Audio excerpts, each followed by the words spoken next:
आप सबसे पहले इस महीने की एक्टिविटीज मुलायजा कीजिए। हमारा खुराक से इलाज का कोर्स चल रहा है। आप इन नंबर्स पे राब्ता करके इस कोर्स का हिस्सा बन सकते हैं। हमारा अगला सेशन फैसलाबाद में होगा, 8 अक्टूबर को होगा और उसका मौजू होगा बिजनेस लीडरशिप। आप अगर अपने बिजनेस को लीड करना चाहते हैं तो इन नंबर्स पे राब्ता करके अपनी सीट रिजर्व करवा सकते हैं। हमारा स्पेन, इटली और फ्रांस का अगला टूर नवंबर में जाएगा। आप इन नंबर्स पे राब्ता करके ये टूर बुक कर सकते हैं। और हम इस साल ट्यूनिस भी जा रहे हैं। हमारा ट्यूनिस का टूर नवंबर में होगा। आप इन नंबर्स पे राब्ता करके ये टूर बुक कर सकते हैं। मेरा आपको मशवरा है कि आप 1 अक्टूबर से हमारे मंथली कोर्स का हिस्सा बनिए। उस कोर्स में हम आपको रोजाना एक बिजनेस आइडिया देंगे और वो बिजनेस आइडिया अगर आपको पसंद आ जाता है तो आप उसको इंप्लीमेंट करें। इंशाल्लाह ताला आपके सारे मसले हल हो जाएंगे। और इन बिजनेस आइडियाज़ के लिए किसी क्वालिफिकेशन की ज़रूरत नहीं, किसी एज की ज़रूरत नहीं। आप 5 साल के बच्चे से लेके 75 साल के बूढ़े तक, बुजुर्ग तक, जवान तक बल्कि आप इस कोर्स का हिस्सा बन सकते हैं। आप खातून हैं, आप फिर भी इसका हिस्सा बन सकती हैं। आप मर्द हैं तब भी आप इसका हिस्सा बन सकते हैं। और आप अगर बुजुर्ग हैं तब भी आप इसका हिस्सा बन सकते हैं। आप दुनिया के किसी और कोने में हैं तो वहाँ पे भी इन आइडियाज़ को इम्प्लीमेंट कर सकते हैं। और अगर आप पाकिस्तान के अंदर हैं तब भी आप इन में से किसी एक आइडिया के ऊपर काम करके, मेरा ख्याल ये है कि आप अपने पाँव पे खड़े हो सकते हैं। तो आप 1 अक्टूबर से हमारे इस कोर्स का हिस्सा बनिए और मुझे उम्मीद है कि वो काम जो आप आज तक नहीं कर सके, इंशाल्लाह 1 अक्टूबर के बाद आप वो काम करना शुरू कर देंगे, आपको मौका मिलेगा। तो यहाँ पे नंबर्स आ रहे हैं, इन नंबर्स पे राब्ता करके आप इस कोर्स का हिस्सा बन सकते हैं। पिछले दिनों सोशल मीडिया पे एक तस्वीर बहुत वायरल हुई थी। ये तस्वीर आपने यकीनन देखी होगी।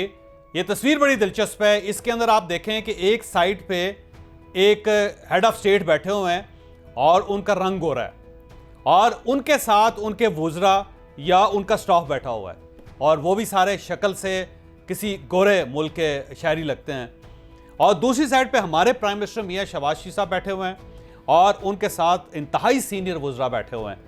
इसमें बिलावल भुट्टो साहब भी हैं, इसमें ख्वाजा आसफ साहब भी हैं, इसके अंदर मिफ्ता इस्माइल साहब भी हैं और इसमें दीगर वुज़रा भी शामिल हैं, लेकिन उनकी शक्लें इस तस्वीर में आपको दिखाई नहीं दे रही। इस तस्वीर में फॉल्ट क्या है वो उस तरफ तो मैं आऊँगा, लेकिन उससे पहले मैं आपको इस तस्वीर की बैकग्राउंड बताता चलूँ। एक तंजीम है, उसे शंघाई ताउन तंजीम कहते हैं। ये जो हमारा जो रीजन है उसके जो लोग हैं वो इस तंजीम का हिस्सा हैं। उज़्बेकिस्तान में 15 सितंबर को समरकंद के अंदर इस तंजीम का एक इजलास था जिसमें हमारे प्राइम मिनिस्टर भी गए थे और दूसरे मुल्क उनके सदूर भी आए या वज़ीर आज़म आए जिनका ताल्लुक शंघाई ताउन तंजीम के साथ है।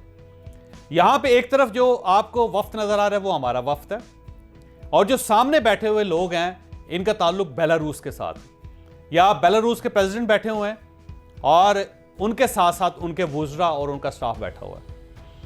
अब अगर आप इस तस्वीर को देखें तो इसके अंदर एक बड़ी दिलचस्प किस्म की चीज़ आपको नज़र आएगी कि इस साइड पे बेलारूस की तरफ प्रेसिडेंट है और प्रेसिडेंट के पीछे उनका तर्जुमान, खातून तर्जुमान बैठी हुई है और फिर जो इस तरफ सारे वुज़रा हैं या जो सारा स्टाफ है उन सब ने हाथ में नोटबुक्स उठाई हुई हैं और हाथों में पेन लिया और जो कुछ उनके प्रेसिडेंट कह रहे हैं और उसके जवाब में जो कुछ हमारे प्राइम मिनिस्टर कह रहे हैं वो सारे वुज़रा लिखते चले जा रहे हैं। इसको कहते हैं मिनट्स टेकिंग। आम जुबान में कहते हैं मिनट्स टेकिंग, यानी जो कुछ हो रहा है उसके आप मिनट्स बना रहे हैं और आप उसको नोट कर रहे हैं। इसे नोट टेकिंग भी कहते हैं, लेकिन मिनट्स टेकिंग ज़्यादा बेहतर है, ज़्यादा अप्रोप्रिएट है। और जबकि दूसरी तरफ जो हमारे वुज़रा बैठे हुए हैं, हमारा वफ्द बैठा हुआ है, वो सब लोग अपने हाथ गोद में रख के बैठे हैं। किसी एक शख्स के पास भी नोटबुक नहीं है, किसी एक शख्स के पास भी पेन नहीं है। लिहाजा ऐसे महसूस होता है कि जो कुछ वहाँ पे हो रहा है वो हमारे वुज़रा उसमें कोई इंटरेस्टेड ही नहीं, ना वो कुछ नोट करना चाहते हैं, ना वो कुछ मिनट्स बनाना चाहते हैं, ना वो कुछ नोट्स लेना चाहते हैं। बस वो चुप करके बैठे हैं और जो कुछ हो रहा है उनके सर से गुजर रहा है। अब सवाल ये है कि इस चीज़ से हम क्या ऑब्जर्व कर सकते हैं। ये याद रखें कि दुनिया में कामयाबी का ताल्लुक नोटबुक के साथ और पेन के साथ बड़ा गहरा है। जो भी शख्स जिंदगी में कामयाब होता है, वो शख्स हो, वो इदारा हो, वो या मुल्क हो या वो कोई ग्रुप हो, याद रखें कि वहां के लोग हर चीज को सीरियस लेते हैं। जब आप अपने सामने एक नोटबुक खोलते हैं और राइट हैंड में या लेफ्ट हैंड में आप पेन रखते हैं तो इसका मतलब ये होता है कि आप सीरियस हैं। और इस सीरियसनेस का यकीनन आपको फायदा होता है। लेकिन जब आप कोई चीज नोट नहीं करना चाहते, किसी चीज को मेमोराइज नहीं करना चाहते, किसी चीज को अपनी जिंदगी का हिस्सा नहीं बनाना चाहते, तो फिर ना आप नोटबुक उठा के चलते हैं, ना ही आपके पास कोई पेन होता है। दुनिया के जितने सीईओज हैं, ये याद रखें कि उनकी जेब में कोई चीज हो ना हो, लेकिन पेन जरूर होता है और उनके पास नोटबुक भी जरूर होती है। मुझे एक बार बिल गेट्स को देखने का इत्तेफाक हुआ था। बिल गेट्स की जेब के अंदर छोटी सी इतनी सी डायरी थी, उसके अंदर 10 या 15 या 20 कागज होंगे, लेकिन उस शख्स ने अपनी जेब से, अपनी पॉकेट से वो निकाली और जो कुछ वहां पे हो रहा था उसे नोट करना शुरू कर दिया। इलामा इकबाल के बारे में बड़ा मशहूर था कि वो अपनी बयाज या अपनी डायरी अपने सरहाने रख के सोते थे और रात को अगर ख्वाब के अंदर भी उन्हें कुछ शेर आ जाता था और वो उठते थे तो फौरी तौर पे बयाज के ऊपर लिखते थे। इसी तरह मैंने दुनिया में बेशुमार लोगों को देखा है कि उनके पास अगर डायरी नहीं है तो फोन पे जरूर फोन बुक को खोल के वहां पे नोट्स जरूर लेते हैं। यानी ये हो नहीं सकता कि आप कामयाब हों जिंदगी में और आप दूसरे लोगों की चीज़ों को नोट ना करते हो, उन्हें लिखते ना हो और उनको अपनी ज़िंदगी का हिस्सा ना बनाते हो। जब आप कलम के बगैर या कॉपी के बगैर या नोटबुक के बगैर किसी जगह जाते हैं तो इसका मतलब ये होता है कि आप सीरियस नहीं हैं। लिहाजा आपके सामने बात करने का कोई फ़ायदा नहीं। लिहाजा आज मैं आपको एक टिप दे रहा हूं कि आप कोई भी हैं, आप स्टूडेंट हैं, आप छोटे मुलाजिम हैं, आप किसी कंपनी के सीईओ हैं, या आप बहुत ज़्यादा ख्वाब देखने वाले शख्स हैं, आप सिर्फ ज़िंदगी में एक काम करना है। मैं आपको गारंटी करता हूं कि आप तरक्की ना भी करें तब भी आप तरक्की के रास्ते पर ज़रूर आएंगे। और वो टिप क्या है? वो टिप ये है कि आपके हाथ में हर वक्त एक नोटबुक होनी चाहिए और आपके पास एक पेन होना चाहिए। आप जहां पे भी जाएं, जो भी शख्स बोल रहा है उसके नोट्स लेना शुरू कर दें। आप ये देखकर हैरान रह जाएंगे कि उस शख्स की बॉडी लैंग्वेज चेंज हो जाएगी। यानी जब वो किसी और से मुखातिब होगा तो वो डल होगा, इस तरह बैठा होगा या बड़े बेजारी के साथ बात कर रहा होगा, लेकिन जो ही वो आपकी तरफ देखेगा और ये देखेगा कि आप उसकी हर बात को नोट कर रहे हैं तो उसकी बॉडी लैंग्वेज चेंज हो जाएगी और वो आपके साथ ज़्यादा दिलचस्पी लेगा।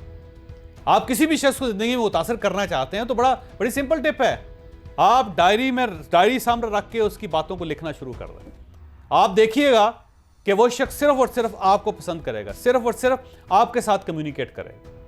और वो शख्स और वो तमाम लोग जो अपने रानों के ऊपर हाथ रख के इस तरह बैठे हुए हैं, वो उनकी तरफ नहीं देखेगा। और इसके साथ साथ ये भी याद रखिएगा कि हमारी ये जो उंगली है, इसका हमारे दिमाग के साथ बड़ा गहरा ताल्लुक है। आपने देखा होगा कि जब बच्चे कुरान मजीद पढ़ते हैं या बुजुर्ग कुरान मजीद पढ़ते हैं तो वो क्या करते हैं, वो आयात के ऊपर से उंगली फेरते हैं इस तरह। उसकी वजह यह है कि जब आप किसी चीज़ के ऊपर उंगली फेर के उसको पढ़ते हैं तो हमारे दिमाग में जो मेमोरी की खिड़कियां में खुल जाती हैं, यहाँ पे चीज़ें सेव हो जाती हैं। और इसीलिए कहते हैं कि सुनी हुई बात इंसान भूल जाता है, लेकिन सुन के लिखी हुई बात कभी इंसान भूलता नहीं। लिहाजा आप अगर तरक्की करना चाहते हैं तो आज से नोटबुक को और कलम को अपनी जिंदगी का हिस्सा बना लें। मैं आपको गारंटी करता हूं कि लोग आपसे मुतासर भी होंगे, लोग आपको अपनी विजडम भी देंगे और आप उस विजडम से फायदा भी उठाएंगे। बस एक टिप है, आज से करके देखें और फिर उसका नतीजा देखें।